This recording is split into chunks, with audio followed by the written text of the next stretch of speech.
আসসালামু আলাইকুম এভরিওয়ান, আশা করি সবাই অনেক ভালো আছেন। তো যেদিকে থাকায় সেদিকেই গরু, অলিতে গলিতে সব দিকে পুরো এলাকা গরুময় হয়ে গেছে। বিষয়টা যদিও একটু ভালো লাগার এবং এটাই আনন্দের, এবং এই কোরবানির যে খুশি, এটাই হচ্ছে অন্যরকম একটা খুশি। তো যদিও আমরা এখনো গরু কিনি নাই, এবং ভাবতেছি যে গরু কিনতে যাওয়ার আগে অলিতে গলিতে একটু হেঁটে হুটে দেখি, একটা ধারণা নেই কেমন গরুর দাম দর যাচ্ছে, এবং ভাই ব্রাদাররা এবং আমাদের আত্মীয় স্বজনরা কীরকম গরু নিয়েছে। তো বের হয়ে এই যে ঠিক আমাদের গেটের যে সামনে এই যে এখানে কয়েকটা গরু দেখতে পাচ্ছেন, এবং এটাকে আমরা একদম বিল্ডিং থেকে কাল কাল থেকে দেখতেছি। তো ভাবলাম আজকে একটু দরদামটা জানি। এই যে বড় সাদা মিয়াকে দেখতেছেন, ব্যাটার কিন্তু ভালোই দাম আছে। ওকে নাকি 3,40,000 টাকা দিয়ে কিনছে। আবার পাশের দুইজন আবার ওর সেম দামে কিনছে, পাশের দুইটাই সম্ভবত 3,30,000 টাকা, মালিক যদ্দূর বললো। তো বেটা কিন্তু আবার জোর আছে, যদি যে ছাড়া টাড়া পায় মোটামুটি 2-3টা শট লাগাই দিবে, বোঝাই যাচ্ছে। যেখানেই ডিমান্ড সেখানেই সাপ্লাই, এবং তার একটা উদাহরণ হচ্ছে এটা। ঢাকা শহরের অলিগলিতে এখন ঘাস পাওয়া যাচ্ছে, প্রতি আটি সম্ভবত 15 টাকা করে বিক্রি করছে। তো যারা গরু কিনেছে তারা হয়তো 2-1 আটি করে কিনে রাখছে। আমাদের এখনো গরু নেই, সো আমরা আসলে নিচ্ছি না।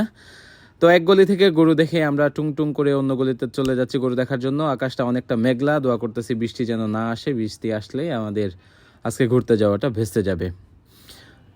পরের গলিতে আসছে, দেখলাম বিশাল বিশাল মার্শাল্লাহ 3টা গরু নিয়ে যাচ্ছিল, এবং দামটা জিজ্ঞেস করলাম। তারা যেই দামটা বললো 7.5 লাখ টাকা, এই 3টার দাম জানালো তারা।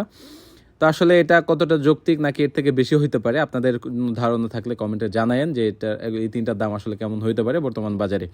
পরের গলিতে গিয়ে দেখি কিউট একটা লুলু ভূত এরকম শুয়ে আছে। এই সিজনে যদিও কুকুরের ছানা এরকম দেখা যায় না, বা এটা সিজন না, তারপরেও দেখলাম যে কি খুব সুন্দর কিউট একটা কুকুরের বাচ্চা এখানে সুন্দর বসে আছে। তো আমার বউ আর বোন তাদেরকে আদর না করে পারলো না, এবং সে এত কিউট করে বসে আছে, আসলে বিষয়টা দেখার মতো। এক গিলুতে যাওয়ার পরে এক পরিচিত ভাই জানালো যে তারা গরু কিনেছে, তাদের বিল্ডিং এর কয়েকজন।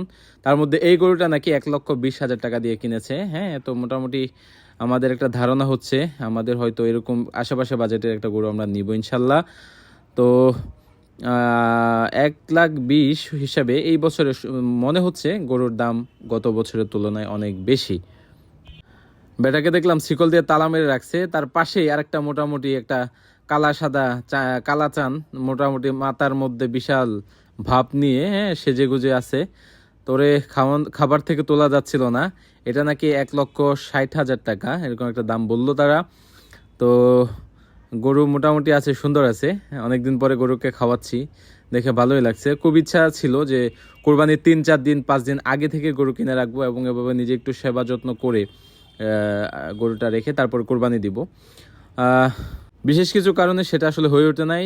তো এই গলির মধ্যে আবার কিছু ছাগল মামা দেখতে পাইলাম, এই যে কালা চান্দু, এই সব কয়েকটা কালা চান্দু, এই সবগুলাই নাকি 10,000 টাকা করে খাসি। এগুলো এই মিয়াও নাকি 10,000 টাকা এর দাম। তো খাসির দাম মোটামুটি ভালোই হয়েছে। ছাগলের পাশাপাশি ইদানিং ভেড়া এবং গারুলও কুরবানিতে প্রাধান্য পাচ্ছে।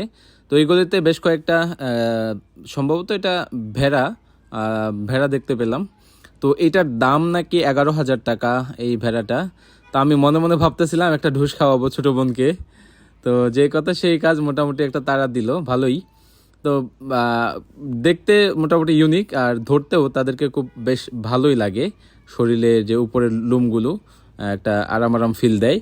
পাশে এই বেটার দাম টাম জানি না, খুব মুড নিয়ে সে খাচ্ছিল। তার নাকের উপরে একটা এই যে পাইপের একটা অংশ দেওয়া ছিল, যেটা সরে গেছে, আমি ঠিক করে দিতে চেয়েছিলাম, কিন্তু তার শিংয়ের সুচালু অংশ দেখে আমি আর সাহস করলাম না, যদিও সে বসেছিল।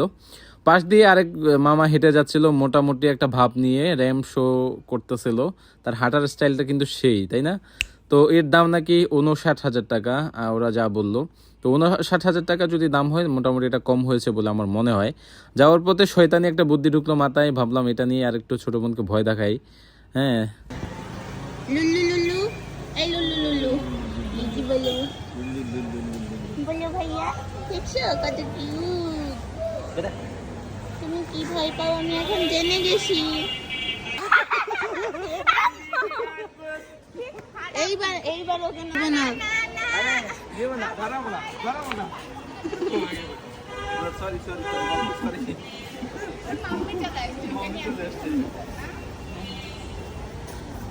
নিজের এলাকার গরু দেখা শেষে ভাবতেছি একটু পাশের এলাকাগুলোতে কেউ ঘুরে আসি। আমার এক মামা নাকি একটা গরু কিনছে, তো ওনারটাও একটু দেখে আসি এবং ধারণা নিয়ে আসি। আকাশটা মোটামুটি চমৎকার, না রোদ না বৃষ্টি, এরকম ওয়েদার থাকলে বেশ ভালোই হইতো। তো যাওয়ার পথে গলিতে দেখলাম একটা বাচ্চাকে জোর করে চুল কাটানো হচ্ছে, আর বেচারা কি কান্না, আহারে। সব শেষে চলে আসলাম মামার বাসায়। মামি আমাদেরকে তাদের কেনা কোরবানির গরুটি দেখাতে নিয়ে আসলো।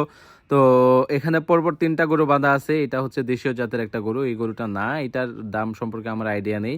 সম্ভবত 90-95 হাজার টাকা হতে পারে। দেশীয় জাতের একটা গরু, শিং দেখে মনে হচ্ছে ছাড়া পাইলে শর্ট মারতে দেরি করবে না।